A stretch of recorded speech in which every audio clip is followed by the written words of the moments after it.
आपने वीरप्पन का नाम जरूर सुना होगा।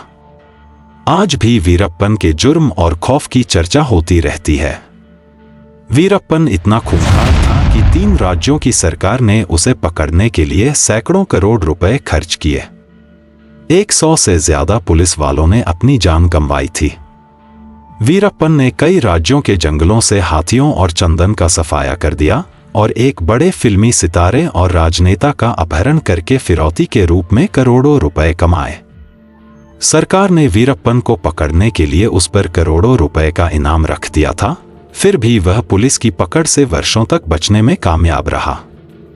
तो आखिर वीरप्पन कैसे वर्षों तक आतंक फैलाने में सफल रहा?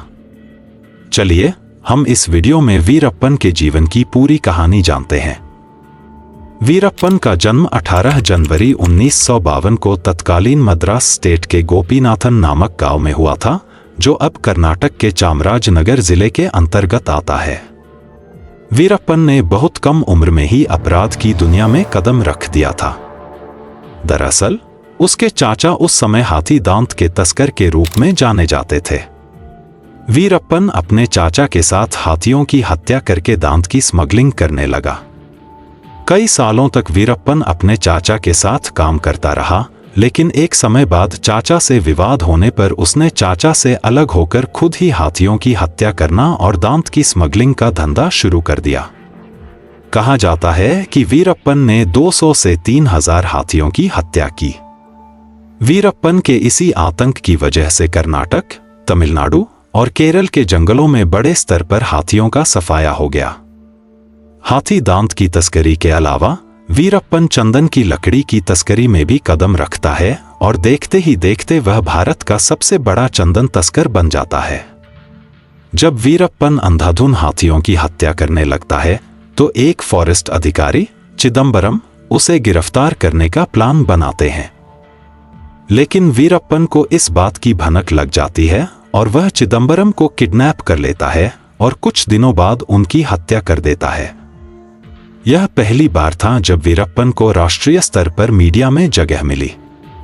वीरप्पन का आतंक बढ़ने पर सीनियर आईएफएस अधिकारी पी श्रीनिवास को उसे पकड़ने का जिम्मा दिया जाता है।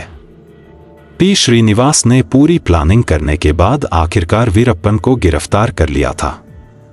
लेकिन वीरप्पन इतना शातिर था कि जब श्रीनिवास उसे पुलिस जेल लेकर जा रहे थे, तब उसने पुलिस वालों से कहा कि उसे बहुत तेज सिर दर्द हो रहा है, इसलिए उसे सर पर तेल चाहिए।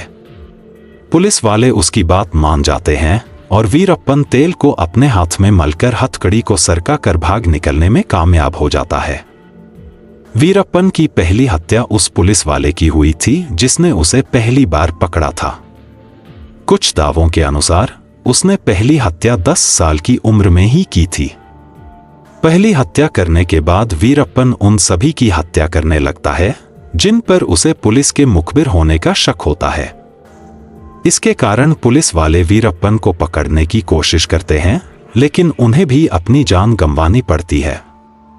1987 में चिदंबरम नामक एक फॉरेस्ट ऑफिसर वीरप्पन को पकड़ने की योजना बनाते हैं, लेकिन वीरप्पन उन्हें किडनैप कर लेता है।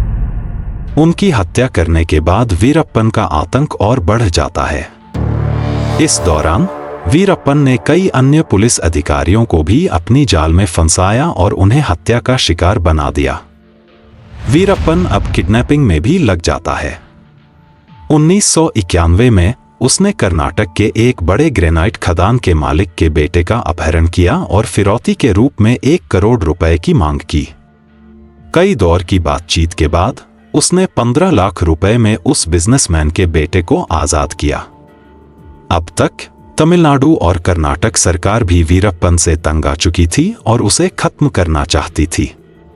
एक स्पेशल टास्क फोर्स बनाई जाती है जिसका काम सिर्फ वीरप्पन को पकड़ना होता है। पी श्रीनिवास की हत्या के बाद सीनियर आईपीएस अधिकारी टी हरि कृष्णा वीरप्पन को पकड़ने का जिम्मा अपने हाथ में लेते हैं।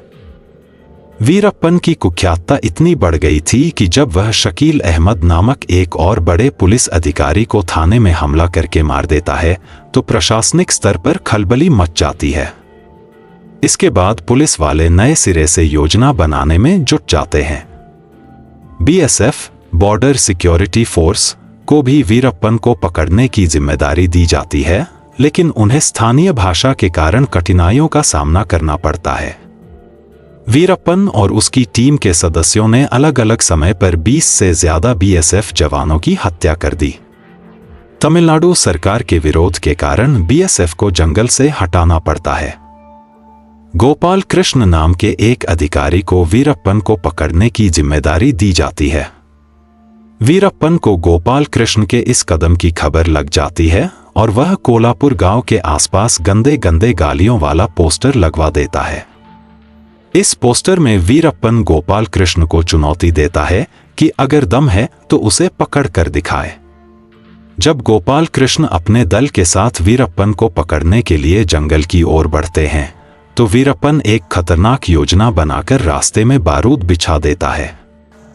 जैसे ही गोपाल कृष्ण की टीम वहां पहुंचती है, वीरप्पन का एक साथी बारूद में विस्फोट कर देता है। यह विस्फोट इतना भयंकर होता है कि बस के परखच्चे उड़ जाते हैं और सभी 22 लोग मारे जाते हैं। वीरप्पन ने 1990 के दशक में कई बार पुलिस वालों को किडनैप किया और कई पुलिस वालों की हत्या की, लेकिन 2004 में वीरप्पन की किस्मत बदलने लगी। तमिलनाडु की तत्कालीन मुख्यमंत्री जयललिता ने एक स्पेशल टास्क फोर्स का गठन किया। इस टास्क फोर्स की कमान वरिष्ठ आईपीएस अधिकारी विजय कुमार को सौंपी गई। विजय कुमार ने वीरप्पन की पकड़ में आने के लिए एक नई रणनीति बनाई। उन्होंने कुछ पुलिस वालों को वीरप्पन के गैंग में शामिल कर दिया और उनकी सहायता से वीरप्पन के हर छोटे बड़े कदम पर नजर रखने लगे। वीरप्पन की रणनीति अब उसकी ही कमजोरी बन गई। अंततः 18 अक्टूबर 2004 को पुलिस ने वीरप्पन को उसके गैंग के साथ मार गिराया। उसकी मौत के बाद उसकी दहशत का अंत हुआ, लेकिन उसके आतंक के किस्से आज भी लोगों की जुबान पर हैं। वीरप्पन की कहानी एक ऐसे आदमी की है जिसने अपनी खतरनाक हरकतों से एक पूरा क्षेत्र दहशत में डाल रखा था। उसकी कहानी यह भी बताती है कि कैसे एक व्यक्ति अपनी गलतियों के कारण खुद को और अपने आसपास के लोगों को नरक बना सकता है। वीरप्पन की कहानी हमें यह सिखाती है कि अपराध की दुनिया में कोई भी व्यक्ति शांति और सुख नहीं पा सकता है। यह केवल डर, आतंक और हत्या का रास्ता है जो अंततः विनाश की ओर ले जाता है। हमें यह समझना चाहिए कि हमें समाज में शांति और सद्भाव बनाए रखने के लिए सही रास्ते पर चलना चाहिए। इस पूरी कहानी में वीरप्पन के आतंक, उसकी रणनीतियों और उसके अंत का उल्लेख किया गया है। यह एक ऐसा पाठ है जिसे हम सभी को समझना चाहिए ताकि हम भविष्य में ऐसे किसी भी अपराधी का समर्थन न करें। वीरप्पन की कहानी केवल एक व्यक्ति के आतंक की कहानी नहीं है, बल्कि यह समाज के लिए एक चेतावनी भी है कि हमें हमेशा सही राह पर चलना चाहिए।